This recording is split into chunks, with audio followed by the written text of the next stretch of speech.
Good morning, everyone. Today, our topic is abnormal uterine action.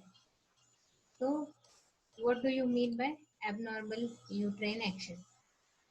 So, in normal labor, we used to see coordinated uterine contractions, and whenever there is any deviation from this normal pattern of uterine contraction that affects the course of labor, is called as abnormal uterine action. It is also called as disorder uterine action. So, abnormal uterine action means any deviation from the normal pattern of uterine contraction. And whenever there is deviation from the normal pattern of uterine contraction, that affects the course of labor. It affects the course of labor, and that is called as abnormal uterine actions or abnormal uterine contractions or disorder uterine contractions. As we all know, in normal labor, coordinated uterine contractions are there, and progressively it causes dilatation of cervix.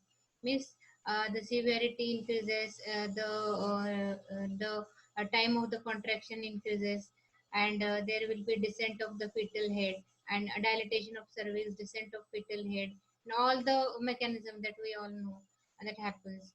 So it needs coordinated uterine action.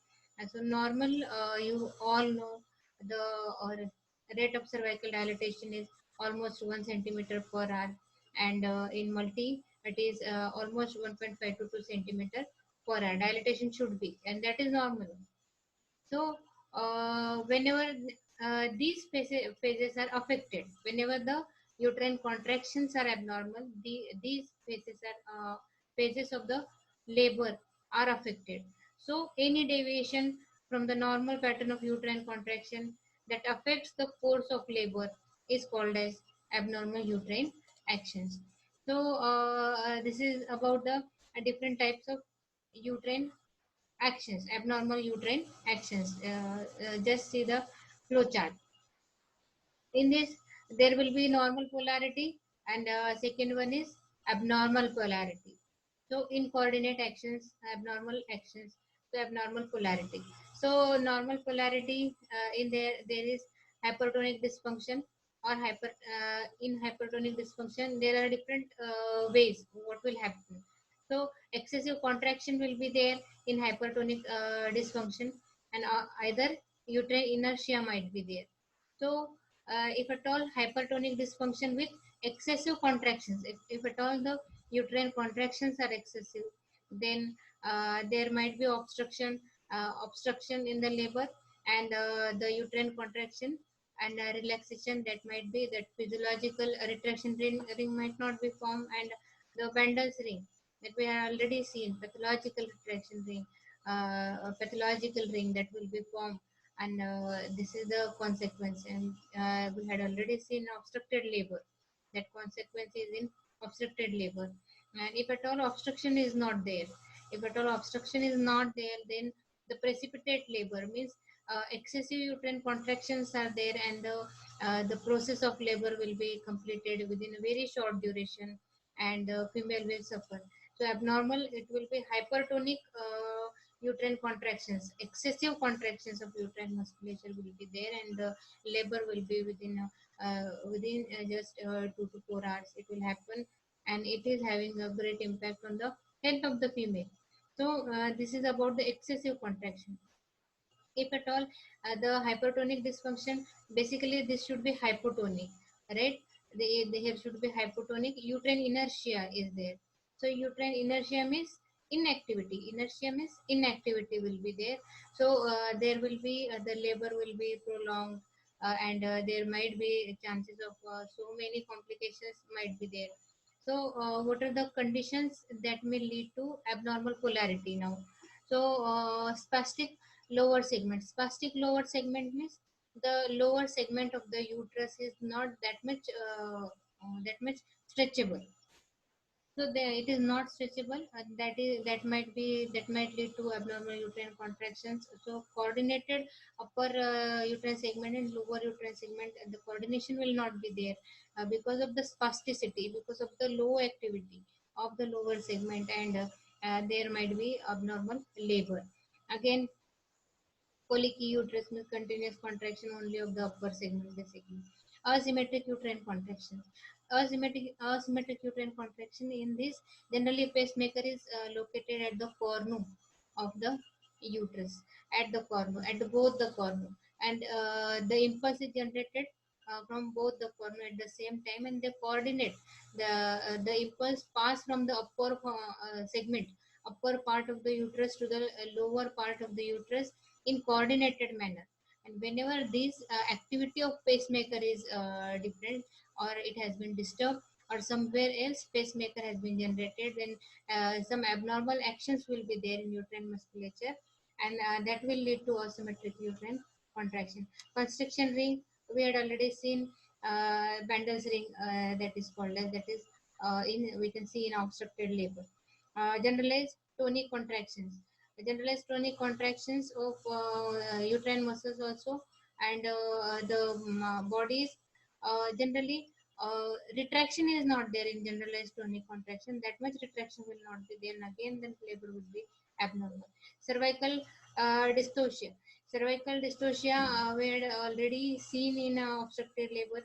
That is one of the reason for this labor, where the shoulder has been obstructed during the labor and it is very difficult to come out. So we had already seen this topic. So this is about the abnormal uterine action.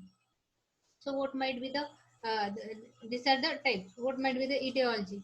Etiology, the cause is, as in many topics, the cause is not yet completely known.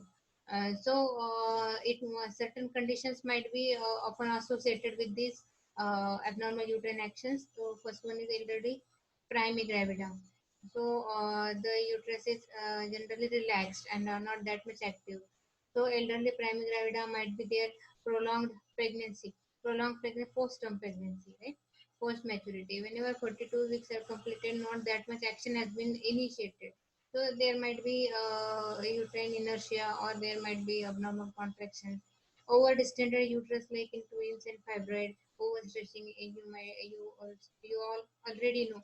Contracted pelvis, no proper space will be there for the and labor. Malpresentation, whenever vertex presentation is not there, then there will be problem, and abnormal uterine actions might develop. And these conditions are associated, not always present. It might be associated in many cases. Obesity, emotional factors like anxiety and stress, injudicious administration of sedatives. So many times, whenever the patient is in labor and she's having pain, when she is complaining of pain, and so many sedatives or analgesics are administered in the hospital. So this is generally what it will cause, and the normal action of the uterus will not be there. So there will not be normal progress. The analgesics and sedative, basically sedatives, if you administer, then the uterus will relax, and the normal course of the labor will not be in progress. So there will be abnormal uterine action. So properties of a normal uterine contraction waves are, the intensity of contraction diminishes from top to bottom. Means the intensity will be more at the top, at the upper uterine segment, and it will be minimal at the lower uterine segment.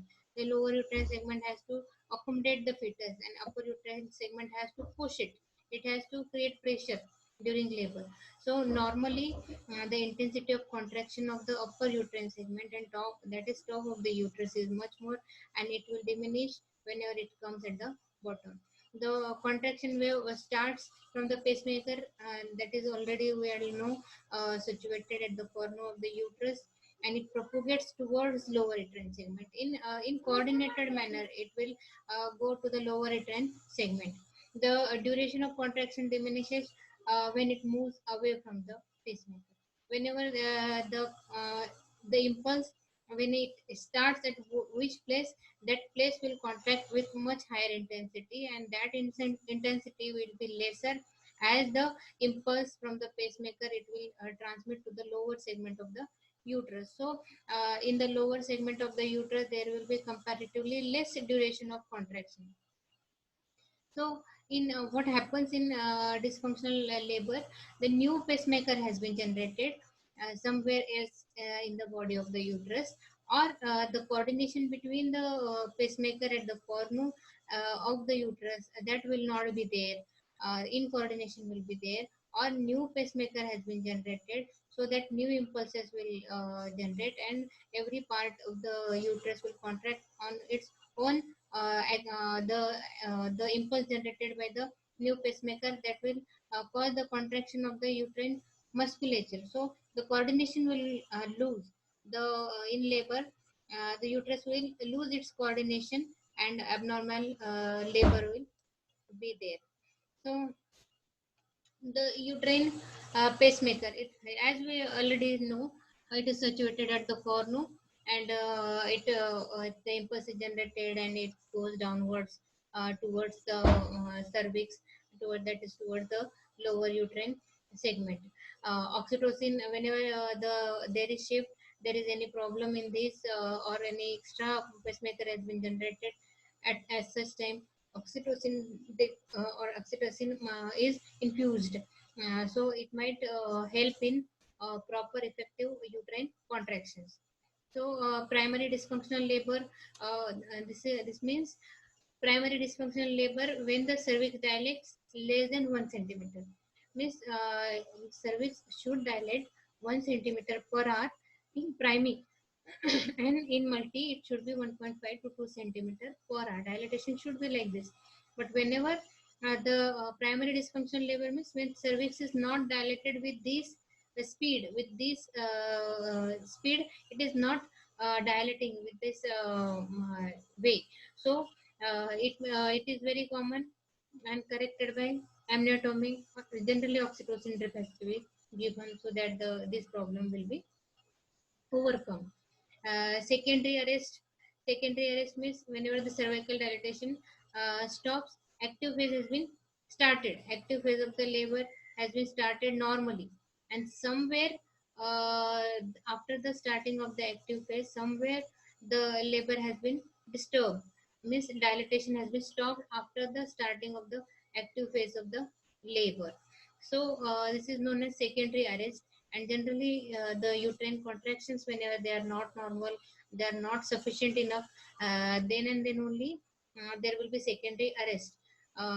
There might be cervical dilatation might be low as uterine contraction. Basically uterine contractions are minimal, less, that's why cervical dilatation will not be there, and that will lead to secondary arrest. Again, uterine inertia. Next topic is uterine inertia. So, what do you mean by uterine inertia? Inertia is basically, you all know that inertia means inactivity. Inactivity means the uterine muscles are not active, very less activity or inactivity. So, what might be the impact it may create? So, uterine contractions normally in inertia, the intensity of the uterine contractions will be diminished. It will be less. The duration will be shortened. As we all know, what are the features of normal uterine contraction? All these will be decreased. In uterine inertia means intensity will be decreased, duration will be less. There will be means the gap between the two uterine contraction will be much more, and there will be good relaxation for the patient. Relaxation period will be much more for the patient as compared to normal labor. And but the pattern of the labor will be maintained, and but the pressure of contraction will be less. Means intensity, duration will be less. The period of relaxation between the two contractions will be more. The interval between the two contractions will be increased, and the intrauterine pressure will be less. This is in uterine inertia. So diagnosis. In diagnosis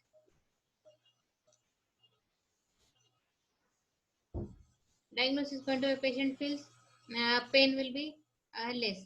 Simply, अगर if at all if at all patient is having a relaxation period for more, interval will be more, then she will feel the pain less during the uterine contraction. The intensity is also less, so she will feel the pain comparatively very less. Hand placed over the uterus during the contraction reveals less hardening. The force of contraction will be less, so the hardening will be less. Uterine wall is indentable at the acme of pain. Means uterine wall, we can feel the fundus, and it is indentable, means we can press it, like we can make an impression. So on the fundus we can make an impression, so there that much hardness is not there, so more softness is, this means that much hardness is not there. Uterus becomes relaxed, and after the contraction it is generally relaxed, and the gap will be more.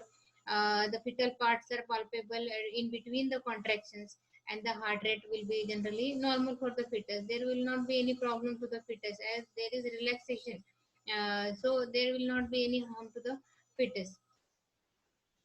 Pervaginal examination, in pervaginal examination, dilatation of cervix will be very less.